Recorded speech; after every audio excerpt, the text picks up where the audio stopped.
Bonjour à tous et bienvenue dans ce Morning Bull Live. Nous sommes le 28 septembre 2022. Alors je sais pas si j'ai mis la doudoune, le capuchon pour me protéger des marchés qui tombent ou simplement pour me préparer au fait qu'il va faire très très froid cet hiver et qu'il fait déjà très très froid aujourd'hui. Donc on a bien fait la transition entre la canicule et un automne tout pourri, tout pluvieux et dégueulasse.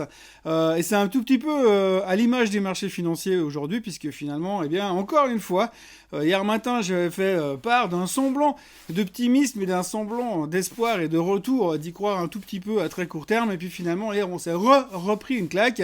Et ce matin, quand on regarde les futurs ce matin, eh bien, on n'a pas l'impression que l'éventuelle possibilité d'un double bottom sur le S&P 500, comme je l'ai vu beaucoup, certains, pas mal de personnes le mentionner sur la page Facebook de Swissquote hier, eh bien, le double bottom, il est sacrément mal embarqué sur le S&P 500.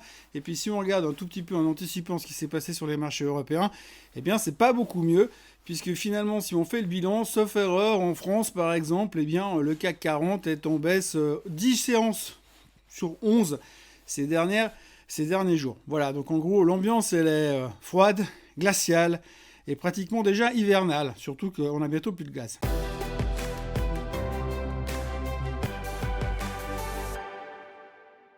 Alors je vous le rassure, il y a quand même encore un petit peu de chauffage ici dans mon studio, donc ça va, c'est quand même supportable. Mais c'est vrai que l'ambiance est assez morose, pour ne pas dire pas très rose, ce matin, puisque finalement, encore une fois, eh bien, on a repris en pleine figure le fait que ça n'allait pas. Alors c'est pas que c'est une énorme surprise, puisqu'on sait, on le dit, on le répète depuis quelque temps, qu'il y a plein de problèmes et peu de bonnes choses.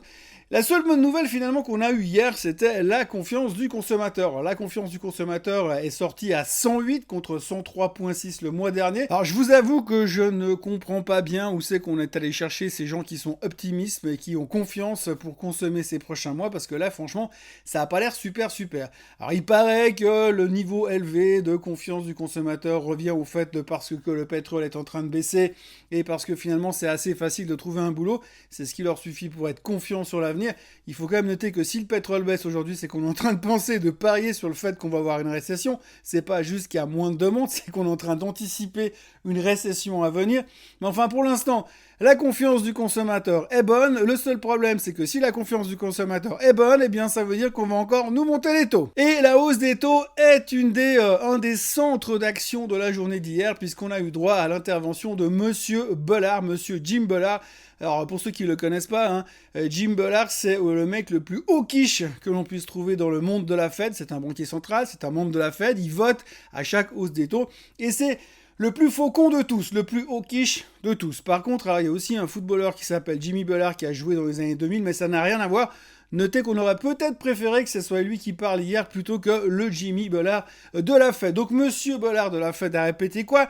Il a répété la même chose que l'on sait déjà. Il a répété comme l'a dit Monsieur Powell à Jackson Hole. Il a répété comme l'a dit Monsieur Powell après Jackson Hole. Il a répété comme a dit Monsieur Powell après le FOMC meeting de la semaine dernière. Les taux vont continuer à monter et ils vont rester élevés pour un bon moment. Il a dit exactement la même chose.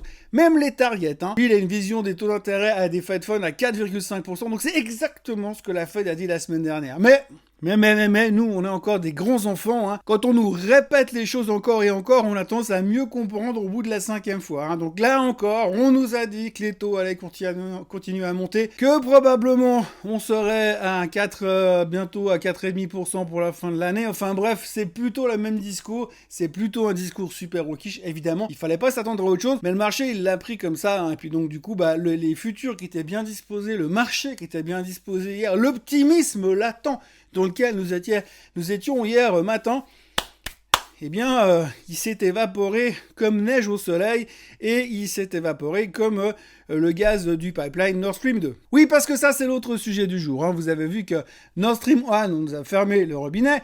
Et Nord Stream 2, eh bien, ont été nous percer le tuyau au fond de la mer au large du Danemark. Donc apparemment, c'est pas un accident, semblerait-il.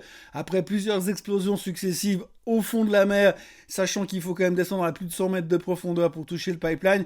On suppose que c'est pas un accident et on suppose que ça pourrait être un pays étranger qui aurait attaqué ce pipeline. Donc, non seulement on n'avait plus beaucoup de gaz qui venait de la part du Nord Stream 1, le Nord Stream 2 c'est foutu, donc en gros il va falloir apprendre à vivre sans le gaz russe pour cet hiver.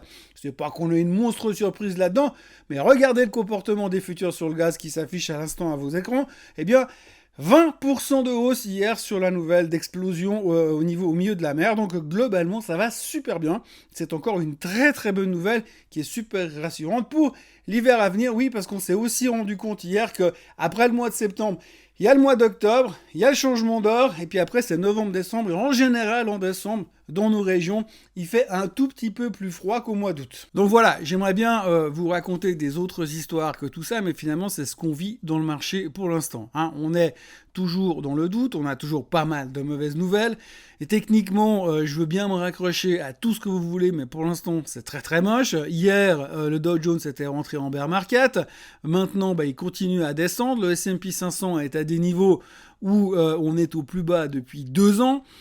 Tout le monde regarde les 3585 qui correspondent à la moyenne des 200 semaines, on en a déjà parlé hier, et puis une fois qu'on aura cassé la moyenne des 200 semaines, eh bien ce sera la porte ouverte à toutes les fenêtres, parce que tout le monde va commencer à faire des calculs, de dire on est en train d'anticiper la récession, ok, mais quel type de récession ? Une gentille ou une méchante, et ça du coup ça pourra nous ramener à des targets beaucoup plus bas. Donc en gros, le syndrome bearish est toujours extrêmement présent dans les marchés.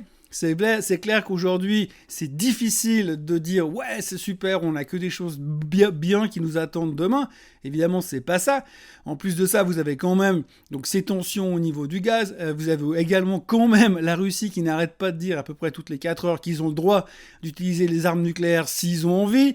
Et puis à côté de tout ça, eh bien vous avez tout ce qui est obligataire qui est en train de partir à la hausse. Les rendements obligataires sont en train de partir à la hausse. On est en train de vivre un crash obligataire assez spectaculaire. Parce que quand vous regardez ce qui se passe aujourd'hui sur l'Italie, eh bien, ça fait un tout petit peu peur. Alors, je parle pas au niveau politique, parce que je me suis fait allumer hier, parce que j'ai parlé de gouvernement d'extrême droite. Excusez-moi, je suis pas un spécialiste, mais on va dire, la partie droite de la politique italienne qui prend le pouvoir n'a pas rassuré tout le monde, puisque finalement, le rendement du 10 ans italien est monté à 3/4, hein, donc c'est monté quand même très très vite sur la nouvelle. Après, à tort ou à raison, on verra bien ce que ça donne, mais en tout cas, ça donne quand même un sentiment de malaise par rapport à l'économie italienne. Et puis de l'autre côté, on a aussi l'économie anglaise qui fait très très peur parce que d'abord le pound ne rebondit pas la moindre, mais qu'en plus à côté de ça, vous avez le 10 ans anglais qui est en train de partir au ciel, puisqu'on est également en train d'aller en direction des 4,5% de rendement. C'est des niveaux qu'on n'a jamais vus depuis la crise de 2011, la crise de la dette à l'époque de la crise de la dette grecque.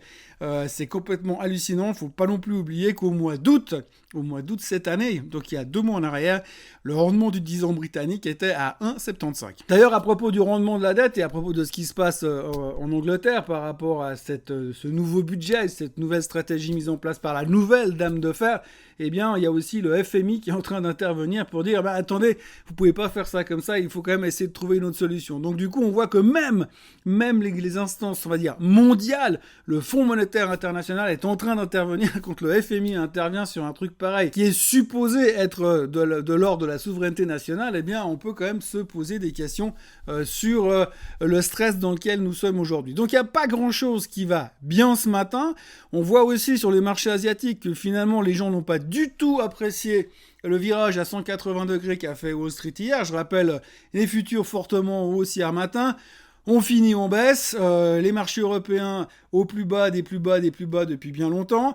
Et puis du coup, les Asiatiques, quand ils ont fermé les marchés hier, on était plutôt optimistes. Donc ce matin, ils arrivent, on a les futurs qui sont en baisse de 0,6%.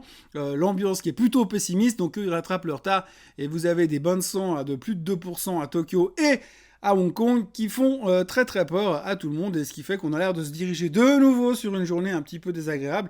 Donc si on fait un peu l'effet de ce qu'on a vécu hier, peut-être que comme hier on a ouvert très fort pour finir très faible, peut-être que ce matin on va ouvrir très faible pour finir très fort. Qui sait ? En tous les cas, aujourd'hui, on a toujours beaucoup de volatilité, et puis on voit vraiment qu'on n'a aucune idée d'où est-ce qu'on veut aller, mais pour l'instant, j'ai l'impression que le mot-clé, c'est surtout ne pas vendre la peau de l'ours avant de l'avoir tué. La seule chose qui me rassure, en ce qui me concerne, c'est que dans quelques jours, dans quelques semaines, eh bien, on va avoir les publications des résultats trimestriels. Ça nous permettra peut-être pendant un bref instant de nous concentrer sur autre chose que la géopolitique et la macro, parce qu'effectivement, aujourd'hui, on est vraiment obsédé par ça, on ne parle plus que de ça, mais c'est vraiment quelque chose qui est extrêmement compliqué à maîtriser aujourd'hui, surtout qu'on est vraiment dans une période qu'on n'a jamais vue. Enfin, moi, ça fait 35 ans que je suis dans ce métier, j'ai jamais vu un merdier pareil, excusez-moi du terme, sur ce qui se passe au niveau géopolitique, au niveau macro, au niveau militaire, etc., etc., et plus le côté économique qui est en train de partir en sucette. Donc tout ça mis ensemble, ça nous fait quand même quelque chose d'assez explosif,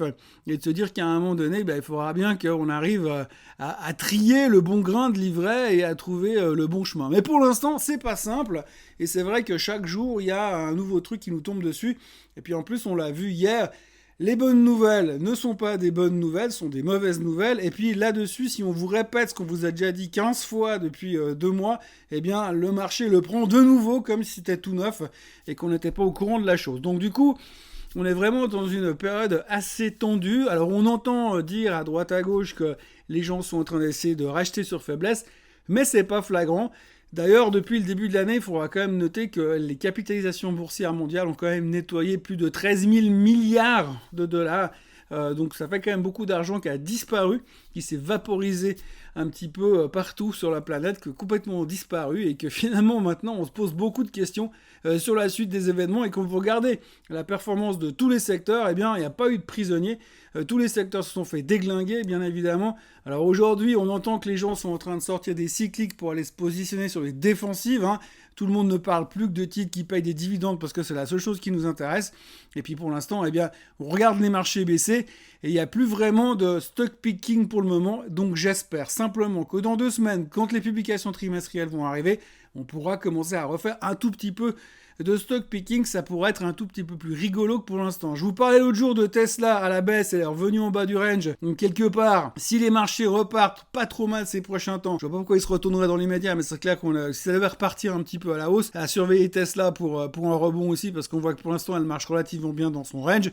Mais pour le reste, franchement, eh bien, on va continuer à se mettre en position brace, comme en cas d'atterrissage d'urgence avec un avion.